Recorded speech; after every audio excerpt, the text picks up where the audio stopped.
مجھ پر. سورہ بقرہ میں اللہ ارشاد فرما رہا ہے یسألونک عن الأہلہ قل ہی مواقیت للناس والحج. اے رسول لوگ آپ سے ہلالوں کے بارے میں پوچھتے ہیں. ہلال سمجھتے ہو؟ ہلال کی جمع ہے اہلہ، پہلی کا چاند ہلال. تو لوگوں نے سوال کیا یہ پہلی کا چاند کیوں ہے؟ قل کہہ دو ہی مواقیت للناس والحج، یہ لوگوں کے لیے اور حج کے لیے وقت بتانے کا آلہ ہے.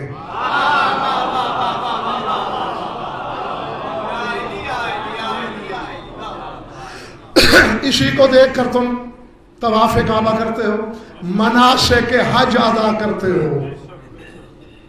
چاند تو ہوگا نہیں.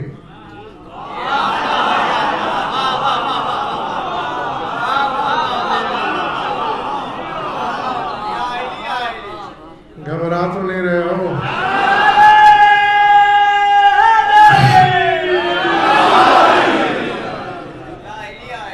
حج کیسے کرو گے؟ کیا اس وقت حج واجب نہیں ہوگا؟ ہوگا نا. یقیناً حجت خدا سے سوال کرنا پڑے گا جب وہ اشارہ کرے نا.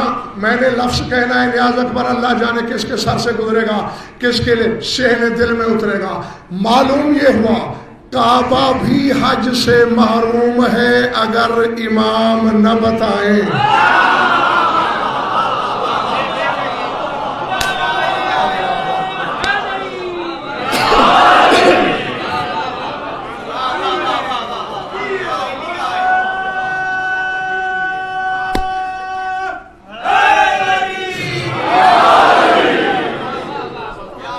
جیتے رہو، زندہ رہو، سلامت رہو. اللہ کا گھر جس کے اشارے کا محتاج، بندہ اس کا کتنا محتاج.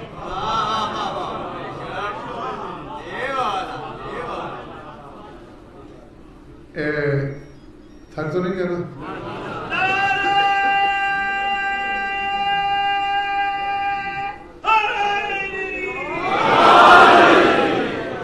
ایک آیت ہے، بیٹھ جاؤ بھائی، جلدی بیٹھ جایا کرو. اتم الحج والعمرۃ للہ، تمام کرو حج اور عمرہ اللہ کے لیے. نہیں، میں نے کہا اور بڑی سہولت سے تم نے ہضم کیا. اتم الحج، حج تمام کرو. روزہ رکھنے کی آیت کبھی دیکھی ہے قرآن میں؟ ساری رات کھاؤ پیو حتی یتبین لکم الخیط الابیض من الخیط الاسود من الفجر ثم اتموا الصیام الی اللیل. کھاتے پیتے رہو حتیٰ کہ خط ابیض نمودار ہو جائے خط اسود سے، پھر روزہ تمام کرو رات تک. جس نے رات تک تمام نہیں کیا تو اس کا روزہ ناقص، ٹوٹ گیا. اللہ کہہ رہا ہے اتم الحج، حج تمام کرو. کیا کوئی ادھورا چھوڑ کے بھی آتا ہے؟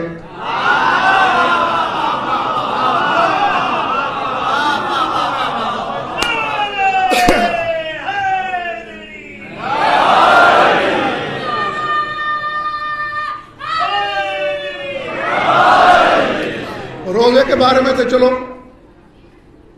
ہو سکتا ہے سوال پیدا، کسی کو بہت بھوک لگی، اس نے چھپ کے پانی پی لیا، چھپ کے کچھ کھا لیا، روزہ ٹوٹ گیا، ناقص ہو گیا. حج تو کسی نے ادھورا نہیں چھوڑا. تمام حج کیا ہے؟ اور اگر اللہ نے ناصر معاذ اللہ ابا سے حکم دیا تو وہ خدا نہیں. میں ساری رات بیٹھا رہوں فیصلہ ہوگا ہی نہیں. اور قرآن کے وارث سے پوچھے تمام حج کیا ہے. سرکار صادق سے سوال ہو, سر اٹھانا. مولا اللہ کیوں کہہ رہا ہے اتم الحج, حج تمام کرو, یہ کیا ہے؟ قال تمام الحج زیارت رسول اللہ والقبور التي الزمكم الله حقها تسلموا علیها واطلبوا عندها الرزق. اور تہذیب الاحکام میں یہ حدیث موجود ہے. مولا فرماتے تمام حج سے مراد رسول کی قبر کی زیارت,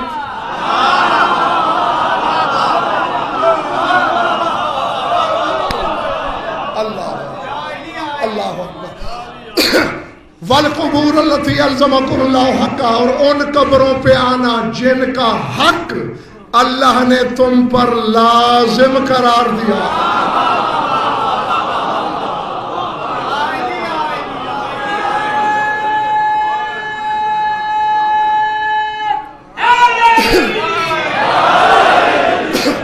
میں نے تو 3-4 مولوی بھی اکٹھے ہو گئے میرے دائیں بائیں, اور مومنین بھی جاگنا. ایک چیز الزمکم,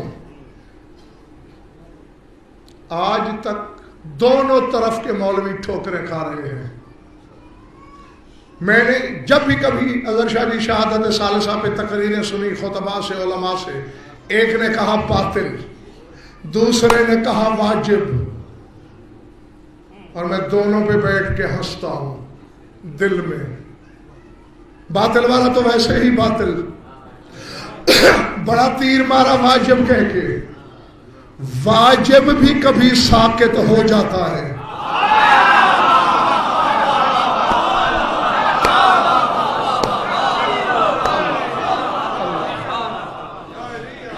سمجھ میں آئی بات یا نہیں؟ اچھا, نماز سے بڑا واجب ہے کوئی؟ سب سے بڑا اس بچے پہ واجب ہے تو ساکت ہو گیا نا.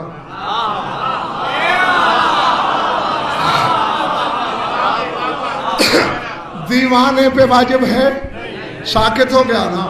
سوئے ہوئے پر واجب ہے, ساکت ہو گیا نا. سفر اور گھر میں برابر ہے. سار اٹھاؤ, سار اٹھاؤ. 14 کی ولایت واجب نہیں, لازم ہے.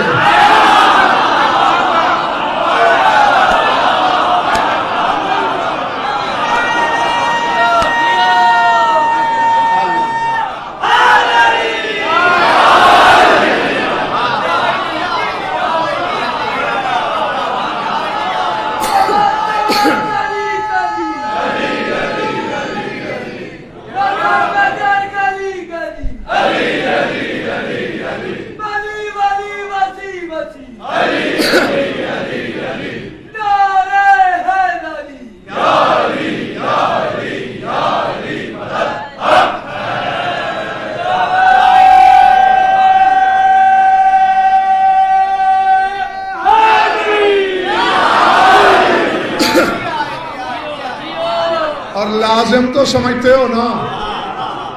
طالب علم کے زمانے میں امتحان تو دیے ہوں گے, سوال نامہ ملا, پہلے 5 سوالوں کے جواب لازم ہیں.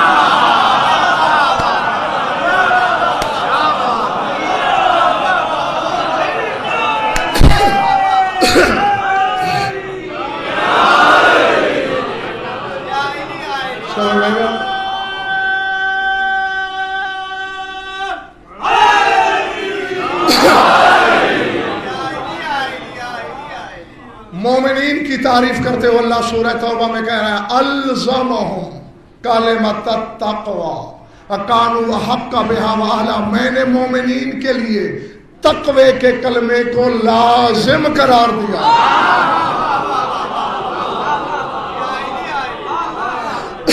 واجب الفت چھوڑا جا سکتا ہے, لازم نہیں.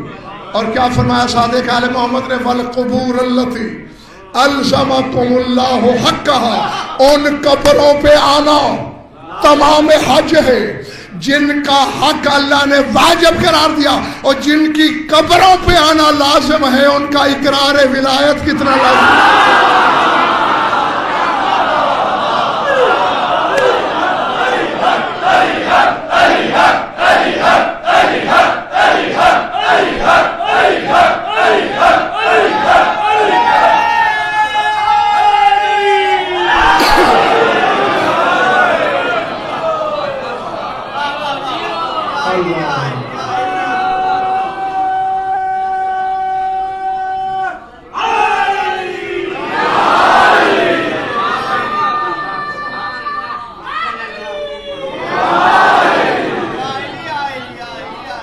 والقبور التي يلزمكم الله حقا، جن قبروں کا حق اللہ نے لازم کیا وہاں آؤ، کرو کیا آ کے سلموا علیہا،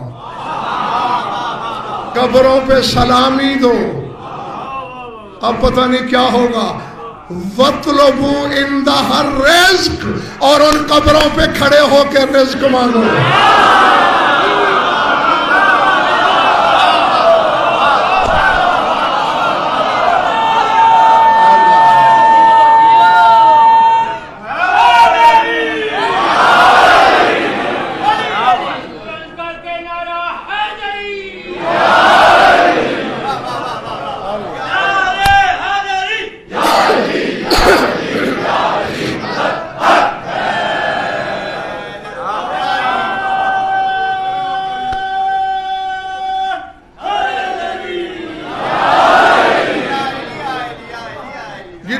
بس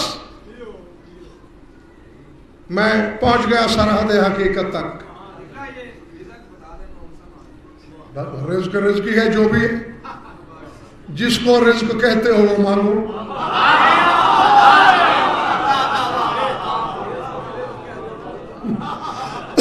یہ کون سا سوال ہے؟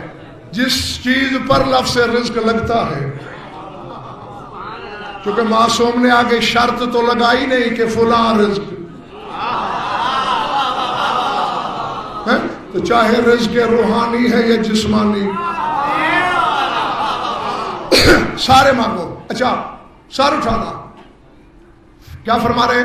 رسول کی قبر پہ آنا، ہماری قبروں پہ آنا، وہاں رزق مانگنا، سلام کرنا، تمام حج ہے۔ اگر نہیں گئے تو حج ناقص۔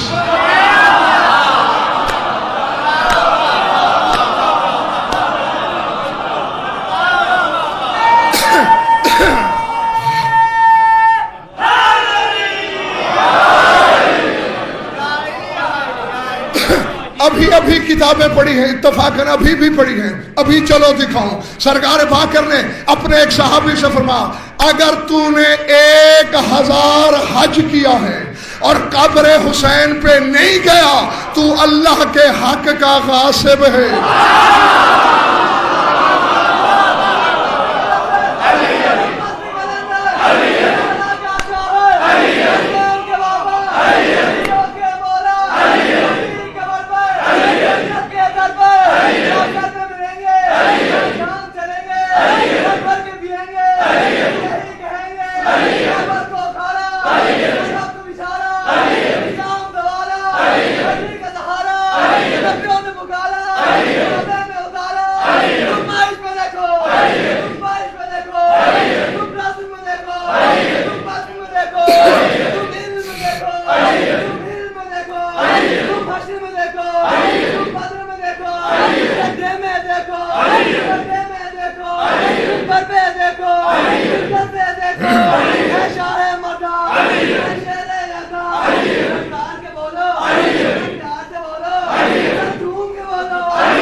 اب فیصلہ یہ کرانا ہے آپ سے، جن کے ظاہر میں مرنے کے بعد قبروں کا یہ حق ہے،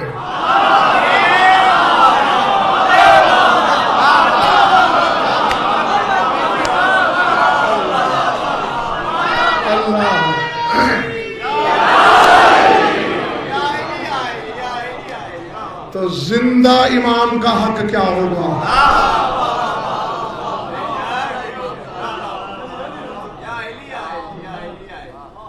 کہاں تک آنکھیں چرائے گا امام زمانہ کے حق سے؟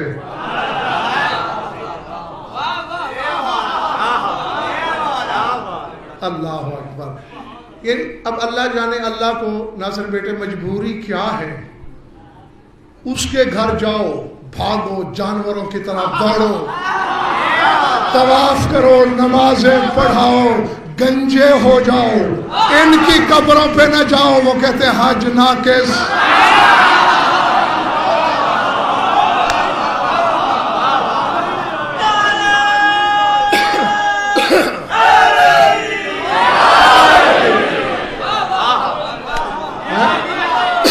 کامل نہیں مانا. پالنے والے کیوں؟ کہا جاہل نہ بن، ہزیان نہ پک. 23 سال نمازیں پڑھی، روزے رکھے، حج کیے، سب کچھ کیا. میں نے دین کو تکمیل کی سند عطا نہیں کی.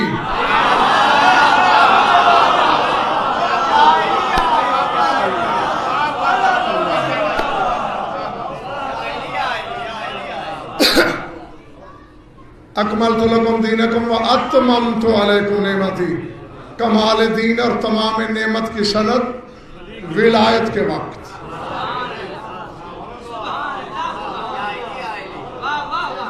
اللہ اکبر. بس ایک بات اور کر لینے دو پھر تمہارا سوال.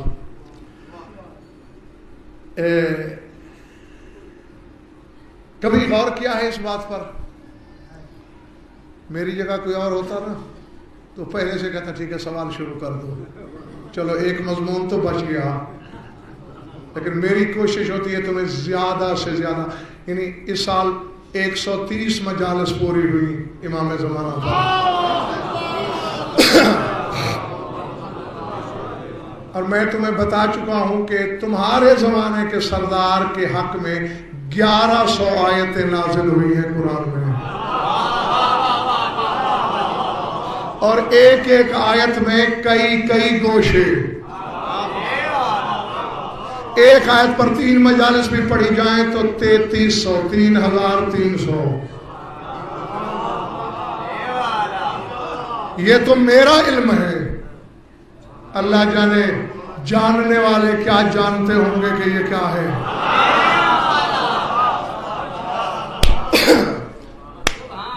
بسم اللہ جو ہے، بسم اللہ، اس کے بارے میں یقیناً جانتے ہوگے.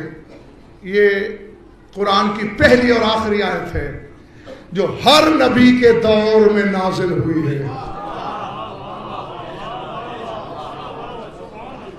قرآن نازل نہیں ہوا کسی نبی پر، لیکن بسم اللہ. سورہ ہود پڑھو، نوح کشتی کیسے چلاتے تھے، کیسے روکتے تھے. اس وقت کوئی بوٹ انجن تو تھے نہیں جو لگا دیتے. قرآن کہتا ہے بسم اللہ مجریہا. بسم اللہ پڑھتے تھے چل پڑتی تھی، بسم اللہ پڑھتے تھے رک جاتی تھی. سلیمان بن داؤد کا خط سورہ نمل میں، القیا الیہ کتاب کریم انہ من سلیمان و انہ بسم اللہ الرحمن الرحیم. بسم اللہ سلیمان کے زمانے میں تھی تو خط میں لکھی گئی.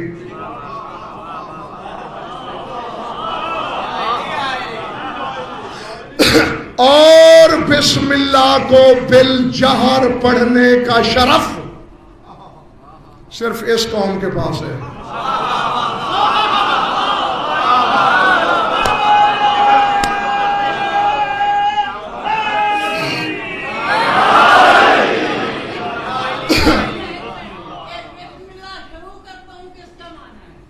جب سوالوں کی باری آئے تو اس وقت کوئی اور اسے بالجہر نہیں پڑھتا. پڑھتے سب ہیں بالاخفاء بالجہر صرف ہم. سبحان اللہ. اور پتہ نہیں کیوں راز بتانے کو دل چاہ رہا ہے میرا. سورہ مدثر میں جہنم کے داروغوں کی تعداد بتائی ہے اللہ نے. علیہا 19. اللہ کہتے ہیں 19 فرشتے جہنم کے داروغے ہیں جو جہنمیوں کو ماریں گے. آؤ ذرا بسم اللہ کے حرف گنو. بے شین میم الف لام لام ہے الف لام رے ہے میم نون الف لام رے یہ میم. 19 حرف بسم اللہ کے.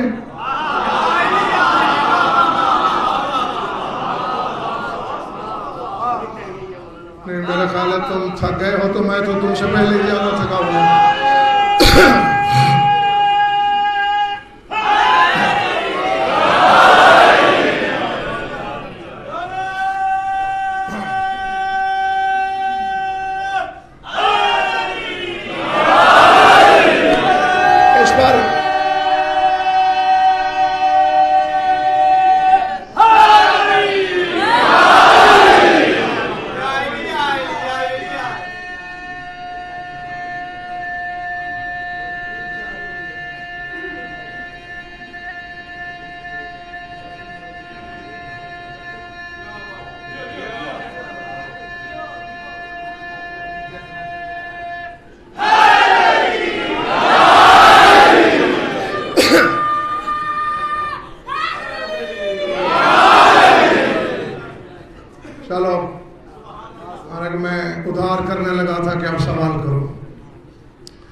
حرف بسم اللہ کے. 19 داروغے جہنم کے. یعنی ایک ایک حرف کے منکر پر ایک ایک داروغہ ہے.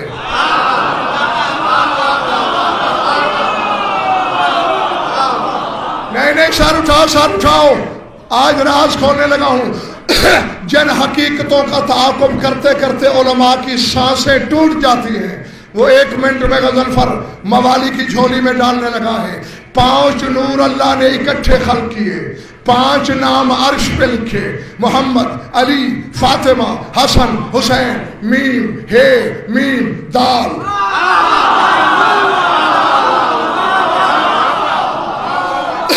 سمجھ میں آگئی بات. 4 حرف محمد کے.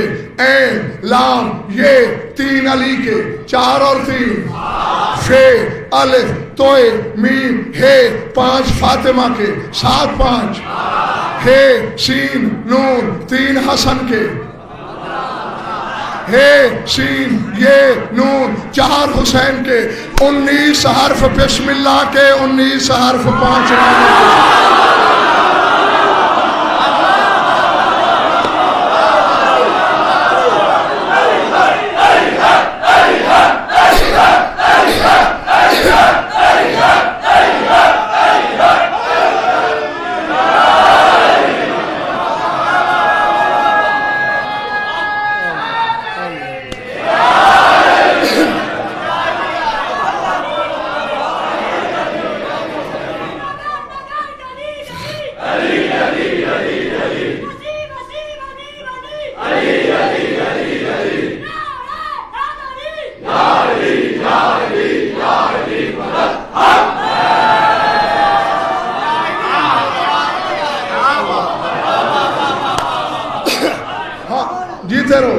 میں راضی تم سے. بس تم نے پیغام سن بھی لیا وصول بھی کر لیا اور تقریباً سمجھ بھی لیا.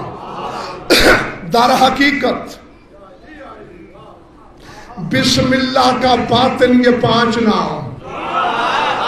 ان 5 ناموں کا ظاہر بسم اللہ.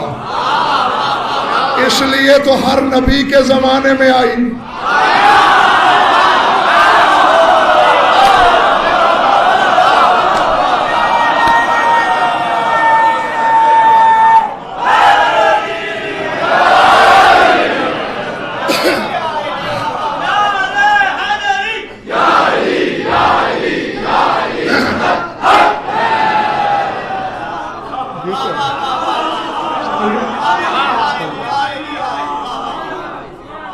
ہاں،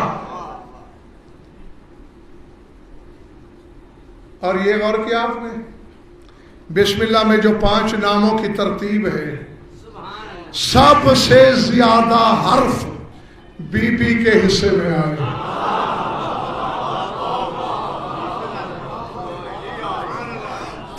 5 بابا کے حصے میں 4 آئے، شوہر کے حصے میں 3 آئے،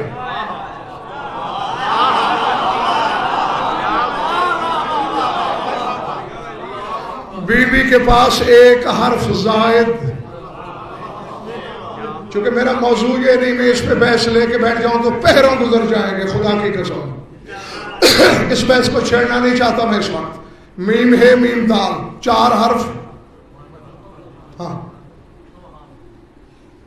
اچھا، اس پہ غور کیا؟ علی اور حسن کے حرف برابر، محمد اور حسین کے حرف برابر.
جیتے رہو، آمین. محمد اور حسین کے حرف برابر. مطلب جب مولا حسن چھوٹے ہوتے تھے تو بی بی لوری دیتی تھی مولا حسن کو، اور حسین کو بھی لوری دیتی تھی، لیکن دونوں لوریوں میں ایک فرق نظر آتا ہے. کیا؟ جناب حسن کو بلا تشبیہ جھلا کے کہتی تھی اشبہ ابا کا یا حسن وخلا عن الحق وسن وابد الہا ظلمنا. اے حسن اپنے بابا کی شبیہ ہو جا